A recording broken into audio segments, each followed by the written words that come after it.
भगवान शिव ने बताया भाइयों का बंटवारा शादी के बाद ही क्यों होता है। दोस्तों, एक समय भगवान शिव और माता पार्वती कैलाश पर्वत पर विश्राम कर रहे थे। तभी माता पार्वती भगवान शिव से कहती हैं, हे स्वामी, आज मेरे मन में कुछ प्रश्न उठ रहे हैं।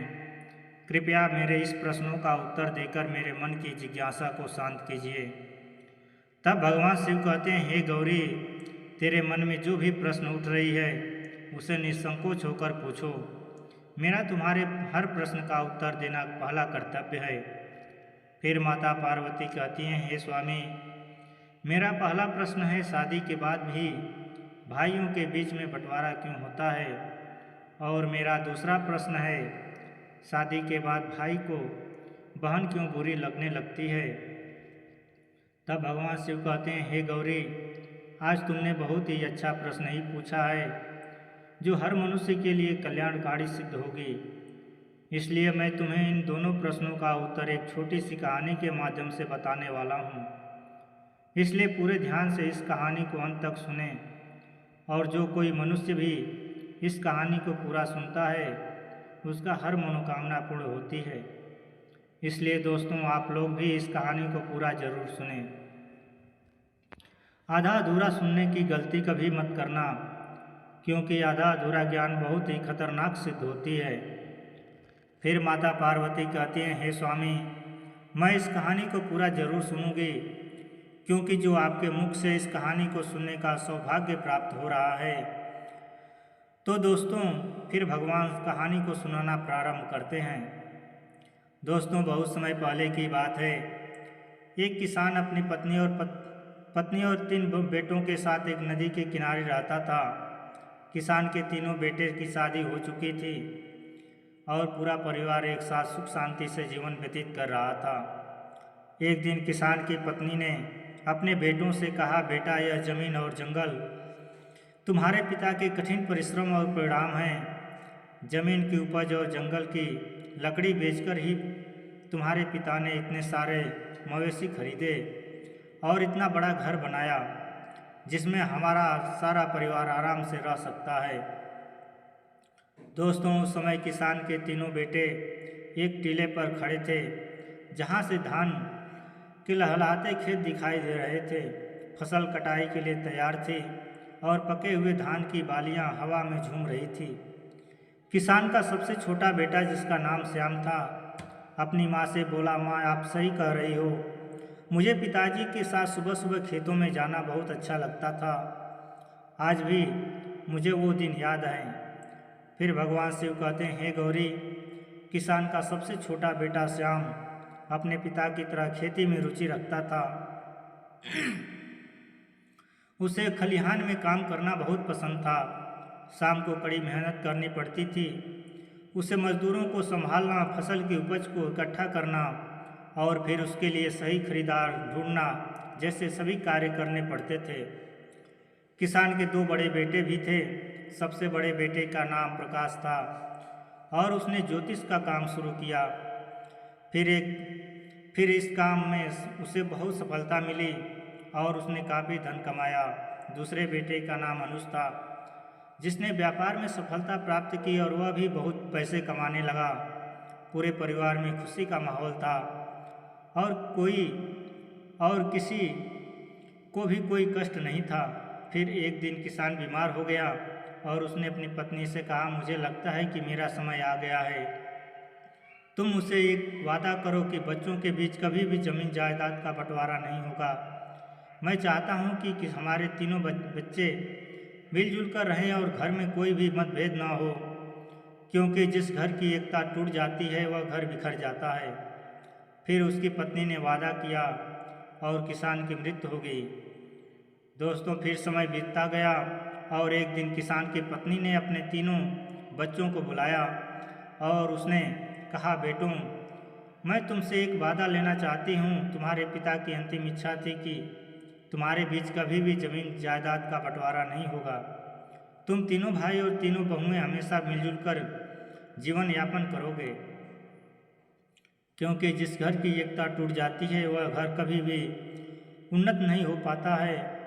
दोस्तों, फिर वही किसान की पत्नी की बात को सुनकर तीनों बेटे कहने लगे, माँ, हाँ माँ, आप जैसा चाहती हो पिताजी की जैसी इच्छा थी, हम उनकी इच्छा के विरुद्ध कभी नहीं जाएंगे और तीनों भाई हमेशा प्रेम में से रहेंगे। दोस्तों, फिर अपने बेटों की बात को सुनकर के माँ को बहुत ही खुशी हुई। वहीं जो सबसे बड़ा बेटा जिसका नाम प्रकाश था, वह ज्योतिष में बहुत ज़्यादा निपुण था, इसलिए आसपास के लोग उस प्रकाश के कई मामलों में राय लेने आते थे, तो प्रकाश का गुजारा बढ़िया तरीके से हो जाता था। वहीं दूसरे नंबर का बेटा जिसका नाम अनुज था, वह भी एक बड़ा व्यापारी था, उसकी भी कमाई ठीक ठाक हो जाती थी। वहीं सबसे बड़ी मुश्किल यही थी कि किसान का जो सबसे छोटा बेटा था जिसका नाम श्याम था, वह कड़ी मशक्क़त करता था, बहुत मेहनत करता था, सुबह से लेकर शाम तक खेतों में लगा रहता था, फिर भी उसकी कमाई नहीं कर पाता था जितनी कमाई दोनों बड़े भाई करते थे। दोस्तों, फिर समय धीरे धीरे गुजरता गया। वहीं किसान के दो बड़े बेटे जो ठीक ठाक कमाई करते थे, वह अपने पिता को दिया हुआ वचन भूल जाते हैं और अपनी पत्नियों के साथ में ऐशो आराम का जीवन व्यतीत करने लगते हैं। वहीं जब किसान के दो बड़े बेटों की बहुएं ऐशो आराम का जीवन जीती हैं और जो सबसे छोटा बेटा श्याम था, उसकी पत्नी घर पर ही कमाई करती रहती है, उसे घूमने के लिए नहीं मिलता, ना ही उसे शौक करने के लिए मिलती। वहीं जब वह अपने बड़े जेठ और जेठानी को देखती है तो उसका हृदय दुखी हो जाता है कि हम तो पिता के वचनों का पालन आज भी कर रहे हैं, लेकिन हमारे बड़े दोनों जेठ और दोनों जेठानी ऐशो आराम का जीवन जी रहे हैं। दोस्तों, फिर भगवान शिव कहते हैं, हे पार्वती, वहीं किसान का सबसे छोटा बेटा जो श्याम था, एक दिन उसकी पत्नी जब बहुत ज़्यादा दुखी हुई और जब शाम को श्याम घर वापस आया तो उससे कहने लगी कि मेरे भाई के यहाँ से चिट्ठी आई है, उसने हमें अपने घर पर बुलाया है, हमारे आपके लिए न्योता भेजा है। कुछ दिनों पहले ही हमारे भाई ने अपना घर बनाया है, उसमें गृह प्रवेश होना है। वह यह चाहता है कि हम दोनों कुछ दिन के लिए उनके पास रहें। दोस्तों, वहीं अपनी पत्नी की बात को सुनकर के किसान का छोटा लड़का कहने लगा, देखो, खेती में बहुत काम करना पड़ता है, मेरे पास में इतना समय नहीं है कि मैं तुम्हारे साथ में तुम्हारे मायके जा सकूं। यदि मैं तुम्हारे साथ तुम्हारे मायके चलूँगा तो खेती का काम खराब हो जाएगा, जिससे सब बर्बाद हो जाएगा। दोस्तों, फिर वही पत्नी तमतमा कर कहने लगी कि ठीक है, हम जीवन भर इसी घर में पड़े रहेंगे, हमारे मन की कोई इच्छा नहीं है। दोस्तों, वहीं पत्नी को गुस्से में देख करके किसान का छोटा लड़का कहने लगा, ठीक है, मैं ऐसा करता हूँ कि तुम्हारे जाने का इंतज़ाम कर देता हूँ, पर मैं नहीं जा पाऊँगा। दोस्तों, फिर उसकी पत्नी कहने लगी, यदि हम जाएंगे तो दोनों साथ जाएंगे, वरना कोई नहीं जाएगा। वहीं पत्नी की बात को सुनकर के श्याम कहने लगा, ठीक है, जैसी तुम्हारी मर्जी, जाना है तो जाओ, नहीं जाना है तो मत जाओ।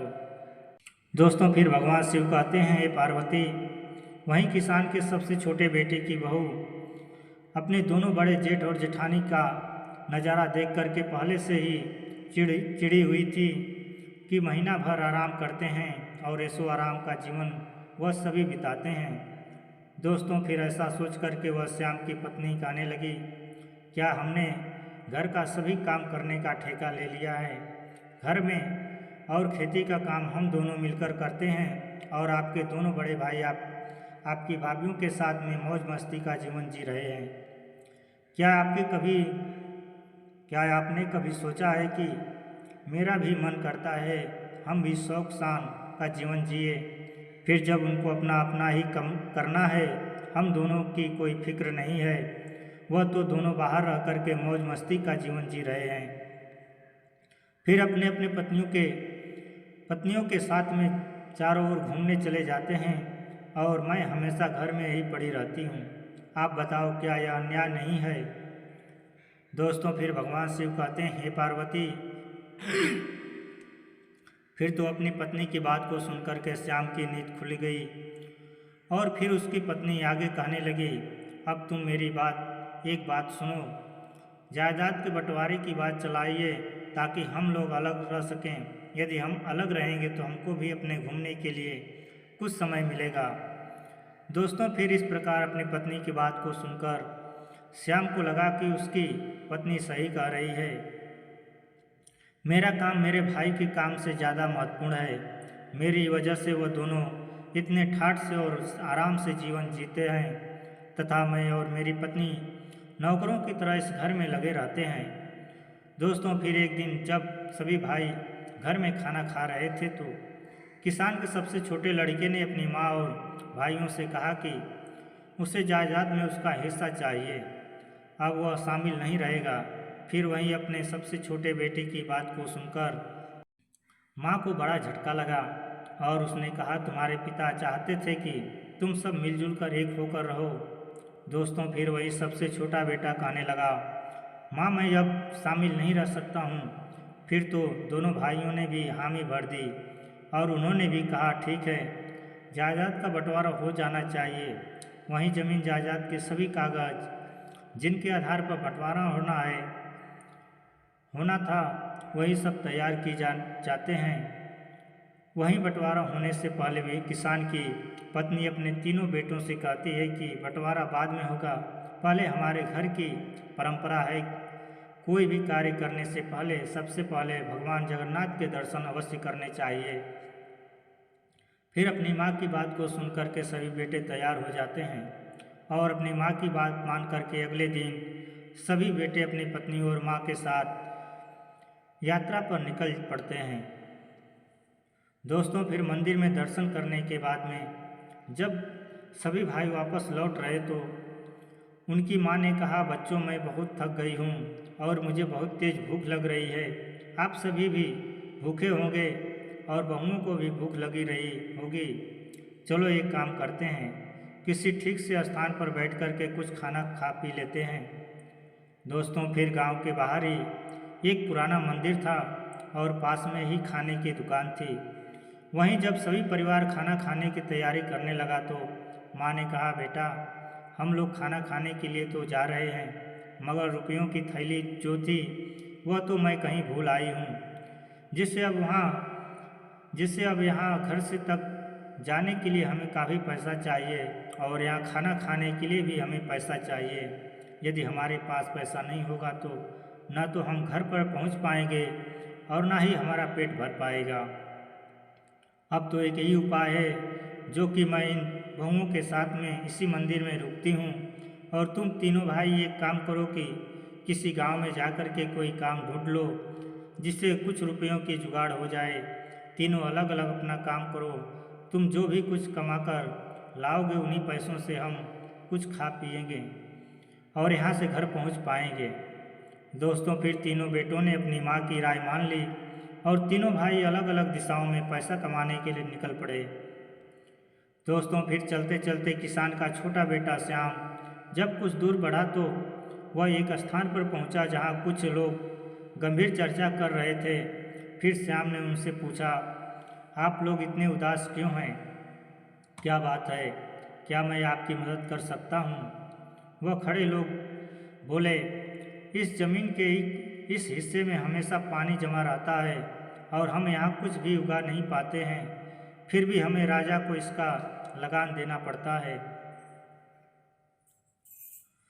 अब हमें समझ में नहीं आ रहा है कि क्या करें। तब श्याम ने कहा, अगर मैं आपको धान उगाने का तरीका बताऊं तो मुझे क्या इनाम मिलेगा?